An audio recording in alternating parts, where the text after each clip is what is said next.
तो बच्चों दो नियम हमारा और बच गया था अगले क्लास में, उसको भी हम क्या है कवर करेंगे।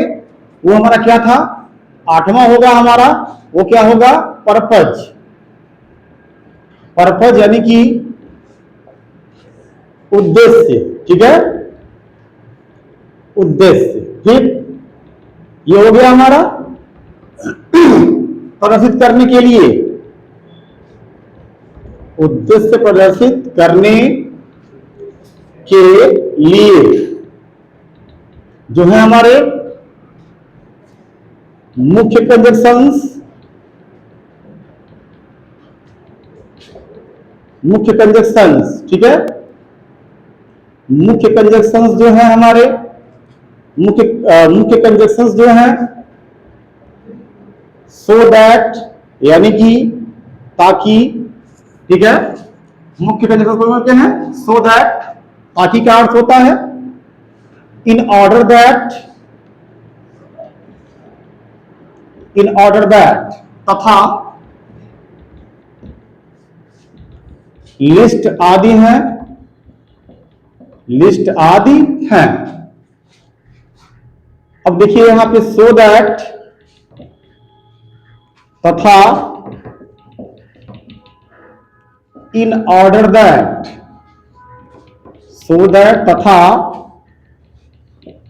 इन ऑर्डर दैट के बाद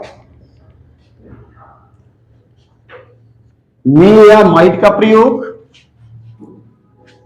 मे या माइट का प्रयोग तथा लिस्ट के बाद शुड का प्रयोग होता है, ठीक है। सो दैट का भी अर्थ क्या है, ताकि। इन ऑर्डर दैट का भी मतलब क्या होता है, ताकि ही होता है, ठीक है। इन ऑर्डर दैट का भी अर्थ क्या है, ताकि ही है, ठीक है। और सो दैट का अर्थ जिससे, जिससे की भी होता है, जिससे की या ताकि, बात देखिए। तो so that, in order that तथा लिस्ट आदि है, पर्पज बताने के लिए मुख्य हमारे कंजक्शंस, ठीक है।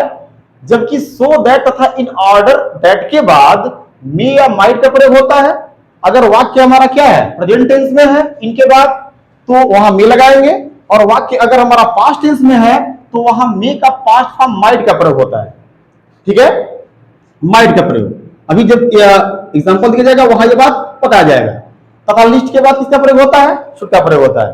अब इनके प्रयोग से एक वाक्य को एडवर्ब क्लॉज ऑफ पर्पज बना करके सिंथेसाइज कर लेना, अर्थात कॉम्प्लेक्स में बदल लेना। जैसे एग्जांपल यहां देखते हैं, मान लीजिए यहां पे दिया हो सेपरेट में क्या, I drew my sword, I drew my sword, I drew my sword, मैंने अपनी तलवार निकाली, खींची।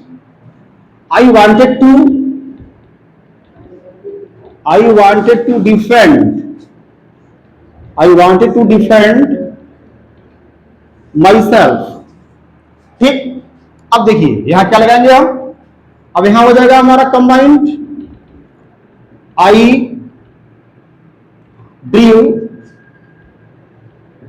माई स्वॉर्ड, सो दैट का हम ऐसे स्थान पे इस्तेमाल करते हैं, I drew my sword so that I might defend myself. यहां माइट क्यों लगा, मे क्यों लगा, फिर देखिए आई ड्रीव माई स्वॉर्ड, मैंने अपनी तलवार खींची, निकाली। I wanted to defend myself, मैं अपने आप को बचाना चाहता था, मैं, या ऐसे कहें कि मैं स्वयं का रक्षा करना चाहता था या बचाव करना चाहता था। वाक्य हमारा पास्ट में है, तो वाक्य हमारा पास्ट में रहेगा तो क्या लगाएंगे, मे का पास्ट टेंस लगेगा, माइट लगेगा। और यही वाक्य अगर हमारा किस में रहता, प्रेजेंट में रहता, तो यहां मे लगाते। समझ रहा ना, मुख्य उपयोगिता इसकी यह है। और इसलिए हमारा वाक्य क्या हो गया, I drew my sword so that I might defend myself. समझ रहा है, चलिए आगे देखते हैं। लास्ट है हमारा नौवा है हमारा, वो क्या है, मैनर। मैनर यानी कि ढंग या तरीका, ढंग या तरीका प्रदर्शित करने के लिए जो हमारे मुख्य कंजक्शंस हैं,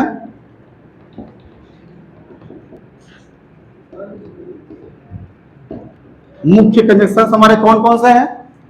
मुख्य कंजक्शंस यहां पे होंगे हमारे, मुख्य कंजक्शन हमारा क्या है? एज है तथा सो फार एज। पहला हमारा क्या है? एज है और दूसरा हमारा क्या है? सो फार एज है। ठीक है, ऐसे कहें कि इसके जो मुख्य हमारे कंजक्शन है वो दो ही हैं। मैनर यानी कि ढंग क्या है बताने के लिए हमारे जो मुख्य कंजक्शन है वे कौन कौन से होते हैं? एज होता है और सो फार एज होता है। ठीक है, अब इनके प्रयोग से एडवर्ब क्लॉज ऑफ मैनर बना करके सिंथेसाइज करना अर्थात कॉम्प्लेक्स सेंटेंस बनाना। जैसे मान लीजिए यहां दिया हो एग्जांपल में,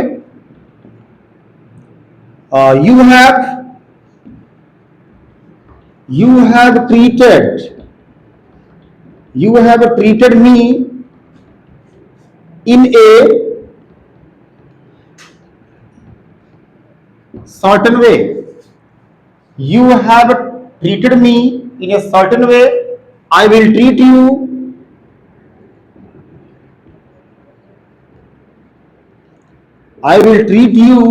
in the same way.